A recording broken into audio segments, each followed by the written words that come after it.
টাকা আপনি খাইছেন, এখন ওরে হাত দিয়ে এখন আপনি ওগুলো বলতে যাচ্ছেন না, সঠিক কথা বললে খারাপ লাগে। এই গ্রুপ বন্ধ করে দে। নামে টাকা তুলেছে, জি এগুলা হবে, এক সময় বিচার হবে, শুনতে পাবি, দেখতে পাবি ইনশাল্লাহ। ইনশাআল্লাহ। লিডার আমার লিডার এখানে চেষ্টা করছি সবাই আলোচনা করে এই বিষয়গুলো দূর করতে। আমার বাড়ির পাশে জাপানি স্কুল থেকেও আমাদের সামনে অনেক টাকা নিয়ে গেছে। কে কার সামনে কে টাকা নিয়ে গেছে? আচ্ছা সামনে না, আমারই চাচাতো ভাইয়ের চাকরি হয়েছে, আমি হিরোর ছোট ভাই লিডার, আমার হাই স্কুলে, ওটা আমারই চাচাতো ভাই ফজলু। হুম। ফজলু মেবি 12-13 লাখ টাকা দিয়েছিল সুজন ভাইয়ের হাতে পিয়নের চাকরিটা নেওয়ার জন্য। তো সুজন যদি নিয়ে যায় থাকে তাহলে সেই টাকা কি আমার নেওয়া হলো? না আপনার অবশ্যই নেওয়া না, কিন্তু এখানে ফল্ট তো আমরা আপনার দেখতে পাবো। তারা আমরা তো জানবো এই টাকাটা আপনার হাতে যাচ্ছে, কারণ আপনি এমপি, সুজন ভাই আপনার লোক। এখন কেউ যে বললেই এটা হবে? এখন এটা আপনি বুঝাবেন কিভাবে 10টা মানুষকে? আমি বিশ্বাস করলাম আপনাকে, কিন্তু 10টা ভোটার তো এটা বিশ্বাস করবে না। ওই ভোটার ঠিকই বিশ্বাস করে না। আমাদের মধ্যে কিছু চুচুন্দর নেতা কর্মী আছে যারা কন্টিনিউ এগুলো কথা বলে। আচ্ছা লিডার, আপনার সাথে 1 মিনিট কথা বলি নাকি? আপনি তো তোমরা আমাদের কেউ leader। বলতে পারবা যে কোন জাতীয় ভোটে আমি কারো কাছ থেকে 10 টাকা চাইছি? না জি না। হ্যাঁ, না পারবো না। জাতীয় ভোটেই যদি আমি কারো কাছ থেকে 10 টাকা না নিয়ে থাকি তাহলে কোন সময় আমি টাকা নিলাম?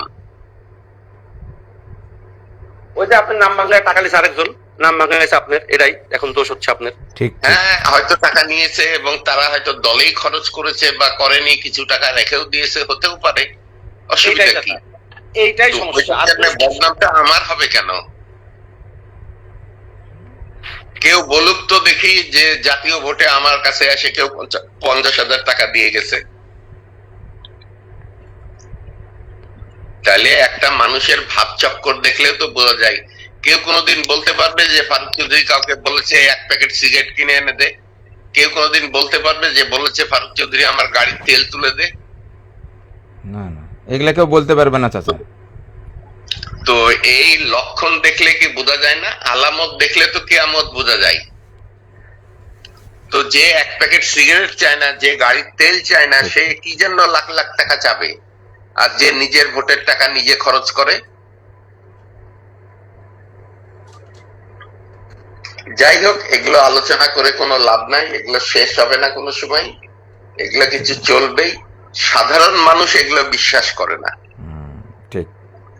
কোনোদিন কারো কাছ থেকে আমি চিটারি বাটপারি করে কোনো কিছু নিইনি। আমি এমপি থাকা অবস্থায় গোদাগাড়ি তানোরে এরকম শত শত বিঘা জমি আমার নামে মাংনা রেজিস্ট্রি করে দিয়ে চাইছে। কেউ বলতে পারবে যে আমি 1 কাঠা জমি কারো নিয়েছি, কোন জায়গাতে যে গন্ডগোল মারামারি করেছি, এগুলো নিয়ে কারো জমি দখল করেছি, কোন কন্ট্রাক্টরের কাছ থেকে কোনো টাকা খেয়েছি? কেউ বলতে পারে কোন কন্ট্রাক্টর? জি না। তো একটা মানুষের এত কিছু থাকার পরেও এই মানুষ বুঝতে পারে না এগুলো।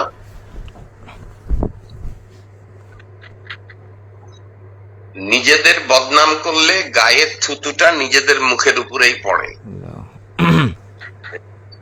চাচা, হ্যাঁ ঠিক আছে, কিছু লোক তো কিছু খারাপ কাজ করেইছে এবং তারা কিছু মানুষের উপকারও করেছে, কিছু হয়তো দলের দিকেই টাকা খরচ করেছে। তো এখন এগুলো নিয়ে আর কথা বলে লাভ কি আছে? আমাদের এখানে আর কি হয়েছে? অন্যান্য জায়গাতে এর চেয়ে খারাপ কাজ হয়েছে। তা হয়েছে। আরো বেশি খারাপ হয়েছে। চাচা চাচা আমি একটু কথা বলতাম, আপনি একটু অনুমতি দিলে। না, এত রাতে আর কথা বলা যাবে না, তুমি অন্য সময় ফোন করে কথা বলো। কালকে বলিস। আচ্ছা চাচা ঠিক আছে। আমি কি কোন জায়গাতে যে কোন অবৈধ কাজ করেছি? কোন সময় মদের বোতল নিয়ে বসেছি? কোন মেয়েকে হাত ধরে টেনে নিয়ে গেছি? কেউ বলতে পারবে এগুলো কথা? এগুলা রেকর্ড খাইছে স্যার। তাহলে শুধু একটা রেকর্ড আছে যে 10 জন টাকা তুলেছে, এই টাকাটা ফারুক চৌধুরী খাইছে, এটাই দোষ? জি। এটা কোনোদিন হয়?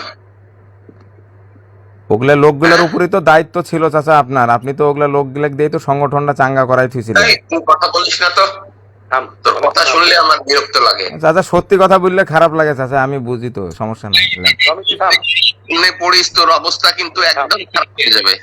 আমি থাম, কথা বলিস। কথাবার্তা বলবি না আমার সামনে। চাচা কি খারাপ করবেন আপনি, মারে ফেলে দিবেন? ফেলে দিবেন, আপনার হাতে যদি মৃত্যু থাকে মরে যাব, সমস্যা কি? টাকা আপনি খাইছেন, এখন ওরে হাত দিয়ে এখন আপনি ওগুলো বলতে যাচ্ছেন না, সঠিক কথা বললে খারাপ লাগে। এই গ্রুপ বন্ধ করে দে। জি স্যার।